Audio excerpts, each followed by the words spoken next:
Olá, tudo bem? Eu sou o pastor Juan Nossi, aqui da Primeira Igreja Batista de Belo Horizonte, uma igreja centenária, a sua família espiritual. E eu estou aqui compartilhando com você a palavra de Deus nessa jornada incrível de crescimento em todo o livro de Mateus.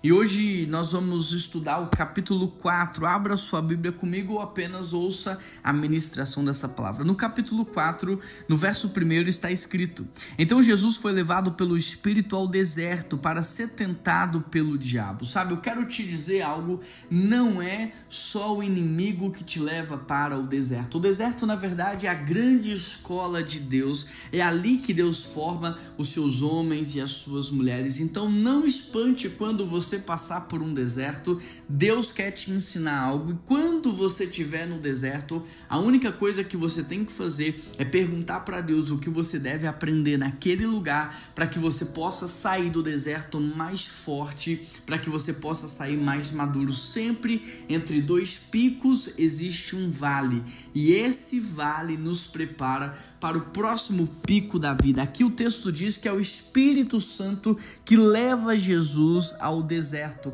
e é o diabo que vai tentá-lo. Olha que interessante, porque o diabo trabalha para Deus. Ele se rebelou no céu numa tentativa de não mais trabalhar para Deus, numa tentativa de ser independente de Deus, mas ao longo de toda a escritura você vai observar que o diabo continua trabalhando para Deus. Lá no livro de Jó você vê o diabo trabalhando para Deus na vida de Jó, para que Jó possa crescer ainda mais, e aqui não é diferente. Deus vai usar o inimigo na vida do seu filho Jesus Cristo para prová-lo, e a gente fica muito feliz porque Jesus Cristo vence todas as tentações, ele vence todas as provas. Mas olha que interessante, porque o verso 2 diz assim: Depois de jejuar 40 dias e 40 noites, teve fome. O tentador aproximou-se dele e disse: Se és filho de Deus, manda que essas pedras se transformem em pães. Olha só que interessante, porque o tentador, porque Satanás, o nosso inimigo, ele vai usar a própria palavra de Deus para tentar Jesus Cristo. É interessante porque o inimigo, ele conhece as escrituras de capa a capa. Ele conhece a Bíblia provavelmente mais do que você.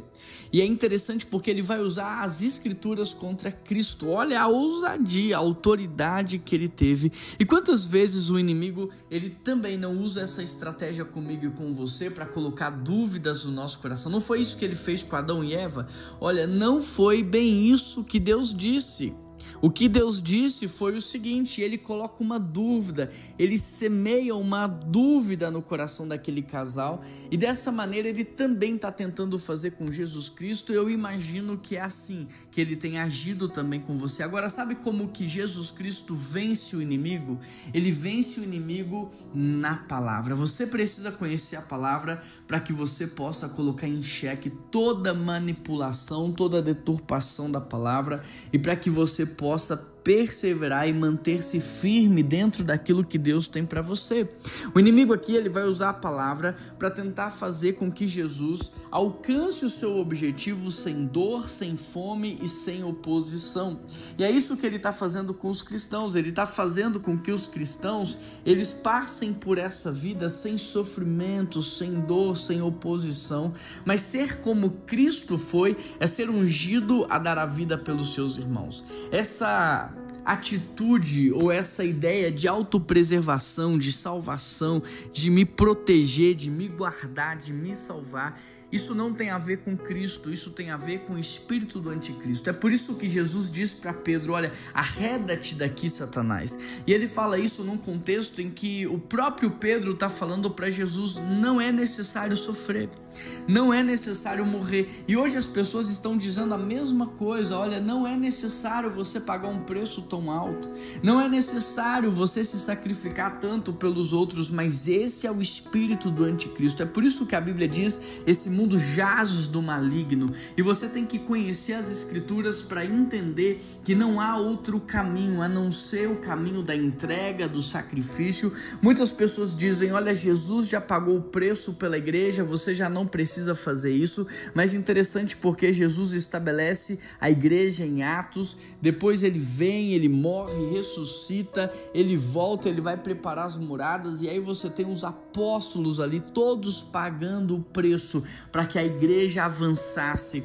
E essa história do inimigo, ela permeia os nossos corações até hoje, porque as pessoas estão dizendo: olha, você não precisa se sacrificar, você não precisa fazer, você não precisa, mas esse é o espírito do anticristo. E aqui Jesus vai vencer todas essas tentações na palavra. Depois, do verso 12 em diante, ele começa a pregar o evangelho de cidade em cidade. Ali do verso 18 para frente, ele vai começar a chamar alguns discípulos para fazer parte da sua caminhada. Então ele vai chamar Simão, ele vai chamar André, e ele vai falar: olha, segue-me, eu farei de vocês pescadores de homens. Esse é o propósito que Deus tem para as nossas vidas, que nós sejamos pessoas que vão fazer parte desse projeto de reconciliação, de salvação.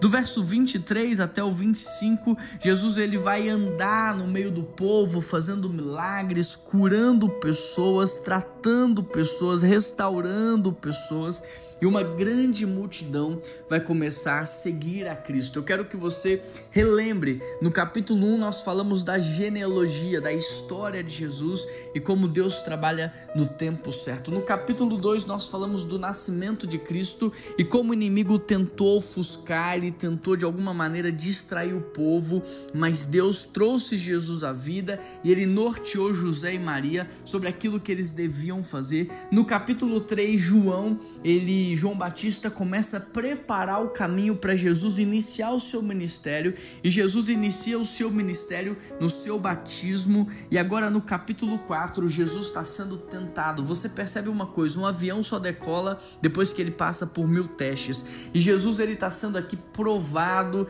ele está sendo submetido a várias provações para que ele inicie o seu ministério. E depois de vencer as tentações do inimigo no deserto, então ele começa a chamar os seus discípulos, ele começa a pregar, e uma multidão de seguidores começa a se formar em torno de Cristo. Pai, nós queremos pedir ao Senhor que nos ajude a vencer as tentações, a vencer as provações, que nós possamos conhecer a Tua palavra, para que nós possamos vencer na palavra. Não deixe o inimigo nos confundir, não deixe o inimigo fazer com que vivamos uma vida dentro do espírito do anticristo, onde a gente se protege, se guarda, se poupa, porque Cristo é ser ungido, aquele que dá a vida em favor dos seus irmãos. Não há ninguém que ame mais do que aquele que se sacrifica. O amor, ele é entrega, ele é sacrificial. Nos ajuda, Pai, nesse nível de maturidade, para que possamos crescer na Tua palavra. Essa é a oração que eu te faço em nome de Jesus. Amém, amém, amém. Que Deus te abençoe, meu irmão.